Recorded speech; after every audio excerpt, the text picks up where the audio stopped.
YouTube, Quinn Wade coming to you with that instant analysis on the New Orleans Pelicans getting it done versus the Portland Trail Blazers. The Blazers was hot, they was scoring, and they kept it going even through the fourth quarter with Anthony Simons getting buckets and these guys just stepping up. And it was just fun seeing two young middle range age teams just going at it blow for blow and just trying to find a way to win. And then you see CJ McCollum get they get an offensive rebound. And he gets the ball, he lays it in, and he's shooting threes. And then they get an opportunity when the game is tied. Not only did Portland Anthony Simons come down and hit a floater just to get them the lead, and then they tie the game, and then Ingram slows the game down with the ball in his hands, and then he makes the fadeaway, and it's to give them the 2 point lead, and then they run down basically full court almost to try to get to the paint going downhill, and Zion just sees it coming, he sizes it up, he wastes his time, and he blocks the shot, and that was basically the end of the game. And it was important to see a game like this just because this probably is the future of the Western Conference slowly getting built up. And some of these guys are so young still that they can be legitimate contenders within 2 to 3 years, depending on how they move their pieces and if they can stay healthy even during the playoffs.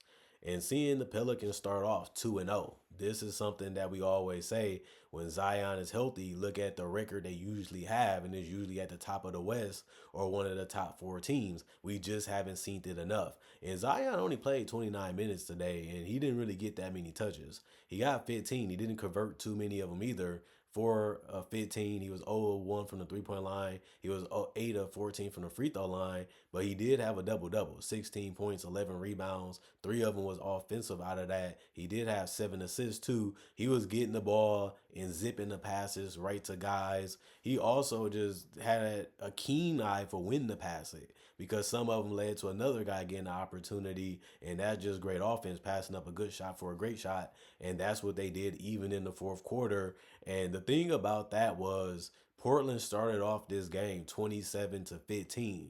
Then the second quarter, Pelicans outscored them 22-20, and then that huge avalanche in the third quarter where the Pelicans are scoring and they start getting a rhythm, 38-37. Then they just finished off the Blazers in a close back and forth game, 30-19. So it just shows you how so many things can go your way within 48 minutes, and they was able to capitalize off that situation and get the win. Other than that, his 1 steal and 3 blocks and 1 turnovers and 3 personal fouls and +7 and plus minus.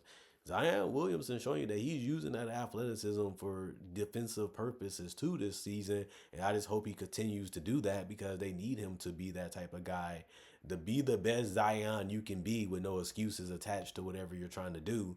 And he didn't shoot the ball particularly well, but he looked like a beast down there still. And he got some lobs at the rim and ended up getting the layup and ended up turning the other one to a dunk.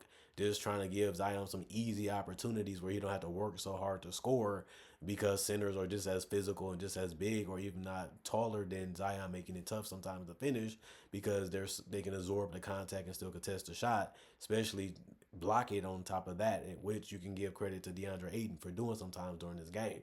But Brandon Ingram, he was 8 of 20, 4 of 9 from three, hit some big ones when it mattered most to keep the game close and to give them a chance to win. 1 and 2 from the free throw line. He did have 8 rebounds, 2 of them was offensive, 4 assists, 2 steals, 1 block, 2 turnovers, 3 personal fouls, -3 and plus minus 21 points. Herb Jones, 4 of 9 from the field, 0 of 3 from the 3 point line. 1 assist, 1 rebound, 2 steals, 1 block, 2 turnovers, 1 personal foul, -4 and plus minus 8 points. Tice, 1 of 4 from the field, 0 of 2 from the 3 point line, 3 of 4 from the free throw line, 6 rebounds, 1 of them was offensive, 4 assists, 2 for him, 1 turnover, 4 personal foul, plus 14 to plus minus 5 points. CJ McCollum, 8 of 17, 4 of 9 from three, 2 rebounds, 3 assists, 4 blocks, 4 steals, 1 block, 1 turnover, 2 personal fouls, +9 and plus minus 20 points. CJ just was the go-to guy outside of Ingram. Whenever they needed somebody to get everything in order, whether it's to score or it's to get another pass, they all was unselfish and they all just knew this is the shot I'm going to take or this is a shot I'm going to turn down. And even though they did need some help offensively, like CJ hitting some threes or Ingram hitting some threes or him getting to that mid range or getting to that floater area and trying to knock those down, you're going to have to do that if you can't really create a shift and pass, which goes to the guy at the 3 point corner. So if you're going to turn down the threes because you don't have them, you have to put the ball on the floor and make quick decisions. And I feel like Ingram and CJ and Zion did that very well tonight. And that was really the difference, was just being able to get the shots that you need even down the stretch. But he also had 2 rebounds, 3 assists, 4 steals, one block, one turnover, two personal fouls, plus nine and plus minus 20 points. Robinson, zeros across the board, 2 rebounds, two turnovers, one personal foul, negative three and plus minus. Missy, 2 of 5 from the field, 4 of 6 from the free throw line, 6 rebounds, 2 assists, 2 blocks, two personal fouls, negative 11 plus minus 8 points. Alvarado, 0 of 1 from the field, 1 rebound, 4 assists, 3 steals, 4 turnovers, 3 personal fouls, negative 16 plus minus 0 points. Green, 1 of 3 from the field, 0 of 1 from the 3 point line, 1 of 1 from the free throw line. 2 rebounds, 1 turnover, two personal foul, plus 6 and plus minus 3 points. And Jordan Hawkins has been one of the best 6 men in the game, even if you count preseason. This guy has just been on annihilation mode. Whoever you put in front of this guy, he will find a way to put the ball in the basket. And it's just crazy and ridiculous how good this guy is. And he even came off the bench and still played 29 minutes in this game and it was 8 of 12 from the field, 4 of 7 from three, 4 of 4 from the free throw line, 5 rebounds, one of them was offensive, one personal foul, plus one and plus minus 24 points. 32 of 76, 42% from the field. They was 12 of 31, 38% from three. They was 21 of 31, 67% from the free throw line, 41 rebounds, 22 assists, 12 steals, 5 blocks, 13 turnovers, 16 personal fouls. And in Portland, they did enough to lead majority of the game. They just couldn't get the victory at the end of the game. And Camera was 5 points, plus three and plus minus four personal foul, one turnover, one steal, 2 assists, 6 rebounds, four of them was offensive, 1 of 2 from the 3 point line, 2 of 6 from the field. Jeremy Grant, 11 of 23, 8 of 17 from the 3 point line, 4 of 4 from the free throw line, 6 rebounds, one assist, one steal, 3 blocks, 5 turnovers, three personal fouls, negative four and plus minus 34 points. He was just hitting everything that he took at one point, and that's how he scored that many points. I will be honest with you, that was game high. Jeremy Grant has been good since he's been in Portland, and he's been continuing that. Maybe not the most efficient guy, but he's a high volume scorer, and he did real well tonight. He had the game high. Um, 6 rebounds for him, 1 assist, one steal, 3 blocks, and three personal fouls, 5 turnovers, 34 points is just crazy. Even though he did have a lot of turnovers and he wasn't crazy efficient, but he was good enough. Avdija, 1 of 9 from the field, 0 of 3 from the 3 point line. 6 rebounds, one was offensive, 6 assists, one steal, 2 blocks, 2 turnovers, one personal foul, plus two and plus minus 2 points. He didn't score a lot, but he found other ways to make a difference in the game. DeAndre Ayton played 33 minutes. He was 5 of 14.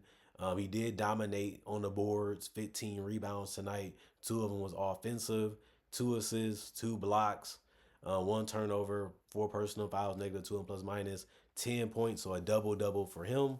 Anthony Simons, he didn't shoot as well as you think if you're watching the highlights and not the real game. He was only 6 of 20 from the field. He was only 2 of 9 from three. It just seemed like he made enough shots. Well, when you have 24 points, that's how it's going to seem, especially when you look at the fact that he was 10 of 11 from the free throw line. So even though he wasn't making all his shots and he was turning the ball over, he had 4 turnovers tonight, the free throw lines really helped him keep the team where they needed to be, even though they couldn't close it with the win. 1 rebound, 7 assists, one steal, 4 turnovers, two personal fouls, plus four and plus minus 24 points. Walker, 1 of 3 from the field, 0 of 2 from the 3 point line, 4 rebounds, one turnover, two personal foul, plus one and plus minus 2 points. Murray, 3 of 5 from the field, 1 of 1 from three, 3 rebounds, 2 assists, one personal foul, negative six and plus minus 7 points. Klingon, 1 of 1 from the field, 2 of 3 from the free throw line, 6 rebounds, 4 blocks, 2 turnovers, three personal fouls, 4 points. And Henderson, 7 of 9 from the field, 1 of 3 from the 3 point line, 0 of 1 from the free throw line, 1 rebound, 6 assists, 3 steals, 3 turnovers, two personal fouls, negative eight and plus minus 15 points. and the other guys didn't play because the coach's decision and son was injured. 33 of 78, 42%, 13 of 35, 37% from three, and 12 of 15, 80% from the free throw line, which is good. 41 rebounds, 25 assists, 7 steals, 10 blocks, 18 turnovers, and 22 personal fouls as a team. And this was a close one. This was a fun one. And this was a game where both teams was really coming at each other, trying to get the victory, trying to build a cushion, trying to find a way to slow down the other team. And team players just made tough shots. They made some tough shots down the stretch. Even that Brandon Ingram shot posting up late on the shot clock, has to force it just a little bit, shooting over a guy while you're leaning so far away from the basket. And just to be able to get that shot in shows you how hard it is to be great at basketball, especially when you're going against some of the best athletes in the world and some of the most physical freaks in the world. And you have to play against these guys each and every day and try to play your game to the best of your ability. It just made sense to give the ball to the best ball handler and to have the best size advantage. And Ingram just made sense to go through. And like I said, CJ already was delivering in the fourth quarter, and Zion was trying to make the difference, which he ended up doing with that block.